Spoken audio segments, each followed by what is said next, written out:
Sud Radio, le grand matin week-end, 6h-10h, Maxime Liédo.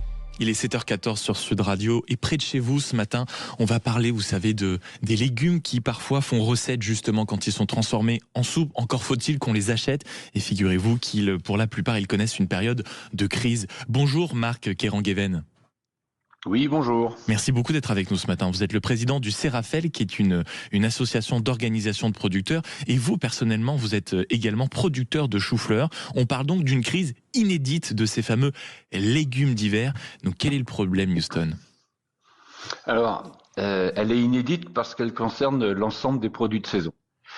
Donc, ça va du chou-fleur au chou-pomme, au potimarron, la mâche, le poireau. Vous rajoutez l'échalote et l'oignon, vous avez fait le tour à peu près de l'ensemble de la gamme. Même l'échalote et l'oignon. Oui, voilà. Donc, et donc, on a un problème qui a commencé, je vais dire, début d'année 25, voire même à l'automne 2024, avec un manque de valorisation sur l'ensemble des produits.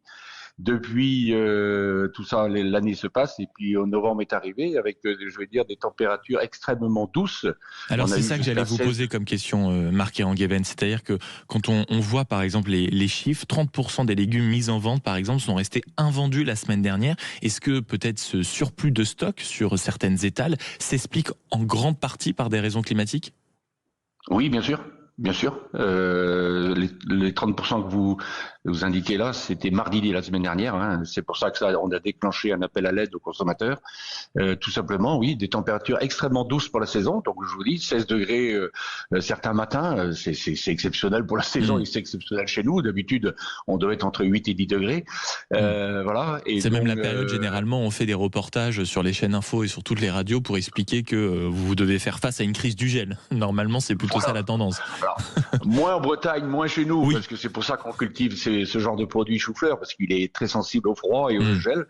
Mais voilà, donc cette température douce a fait accélérer la pousse. On s'est retrouvé à récolter, je vais dire début décembre, on récoltait les décembre avec les janvier. Donc on a eu une accélération de la pousse. Et ceci dans l'ensemble des pays européens. Donc des pays comme le Royaume-Uni, comme l'Allemagne, qui habituellement étaient plutôt importateurs de légumes, avaient même leur propre de production à ce moment-là.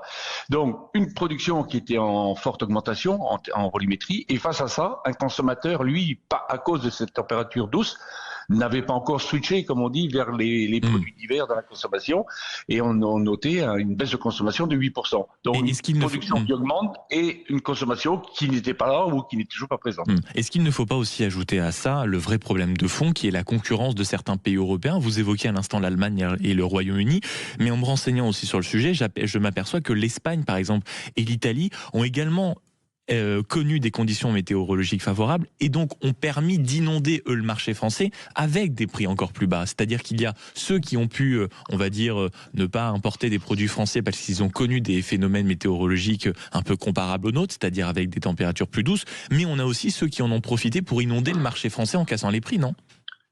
Tout à fait. Tout à fait. C'est l'autre phénomène, c'est que bon, habituellement, l'Espagne et l'Italie, on sait qu'ils ont de la production en hiver, c'est comme ça, ils ont des températures et un climat qui leur permet. Mais le problème que l'on rencontre de plus en plus et quasiment maintenant tous les ans, c'est le manque de compétitivité de la France. Et aujourd'hui, rien que sur nous, 40% d'un coût de production d'un légume en moyenne, c'est de la main d'œuvre. Donc donnons un exemple concret sur ça dans ce cas-là, Marc Kerangueven. Par exemple, un chou-fleur, c'est quoi ? C'est aujourd'hui, comment ça se passe pour le chou-fleur ? J'ai vu que c'est 28 centimes pièce et que les coûts de production s'élevaient déjà à 70 centimes. C'est à peu près ça, l'ordre de prix ? Voilà. Et entre 70 et 80 suivant les producteurs. Et donc, juste sur le terme de la main-d'œuvre, j'aurais juste rajouté, la main-d'œuvre aujourd'hui, le minimum en France, c'est 13,79 € brut. En Italie, elle est de 9,60 €. Oui. Rien donc déjà, vous avez 4 € sur un seul produit, oui. Voilà. Rien que ça, si vous prenez tous les autres facteurs qui font les coûts de production, voilà l'écart de prix et le manque de compétitivité. Et donc, nous sommes aujourd'hui un bassin important. Il faut savoir qu'en Bretagne, avec la marque Prince de Bretagne, regroupe aujourd'hui 85% de la production de chou-fleur. D'accord ? Et nous fixons le prix pour l'ensemble de l'Europe. Parce que nous sommes le bassin important. Donc, quand on fixe le prix pour tout le monde, et que on n'est pas compétitif, ben, il suffit tout le monde d'attendre et puis de passer là en dessous. Et voilà. Et donc on perd le marché national parce qu'on n'est pas compétitif sur certains produits transformés. Le chou-fleur peut être transformé, surgelé et autres. Donc aujourd'hui, ben, peut-être les produits transformés, on achète plutôt des produits pas chers venant d'ailleurs. Et à l'export, ben, on n'arrive plus à exporter parce qu'on n'est plus compétitif. Donc qu'est-ce que vous dites aux consommateurs, à tous ceux qui nous écoutent? Aller à l'export jusqu'à présent. Qu'est-ce que vous dites à tous ceux qui nous écoutent ce matin? Justement, un acte d'achat. Aujourd'hui, tout le monde joue le jeu. Le producteur, il va récolter malgré le fait qu'il perd 50%. Tous les jours, moi en tant que producteur, avec mes salariés, quand on coupe un chou, je suis payé qu'à 50% de mon coût de production. Mais ça fait rien, j'ai une conscience professionnelle qui fait que, comme mes collègues, ben on continue, je dis, à récolter. On préfère, après avoir planté, entretenu la culture et l'envoyer au mieux possible au moment de la récolte, on préfère récolter parce que c'est une satisfaction d'avoir tout bien fait. Face à ça, donc, l'ensemble des acheteurs, des négociants qui achètent nos produits ont également donné un coup de main en essayant d'acheter tout ça. Les transporteurs, les fabricants d'emballage ont fait tourner leur chaîne au maximum de leurs possibilités parce qu'il y avait 2 fois plus de volume. Donc maintenant, aux consommateurs d'acheter. Les transporteurs et donc, jusqu'à la GMS qui a essayé de mettre le produit en avant, ben, tout le monde essayait. Donc, il manquait juste un maillon, qui est le maillon final, qui était le consommateur.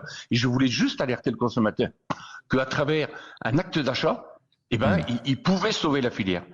Et donc on les encourage à acheter les fameux légumes d'hiver. Merci beaucoup Marc Erangueven d'avoir été avec nous. Je rappelle, vous êtes le président du Cérafel, qui est une association d'organisation de producteurs et producteurs de chou-fleur. Donc vive les légumes d'hiver dans les prochains jours et les prochaines semaines. Il est 7h21.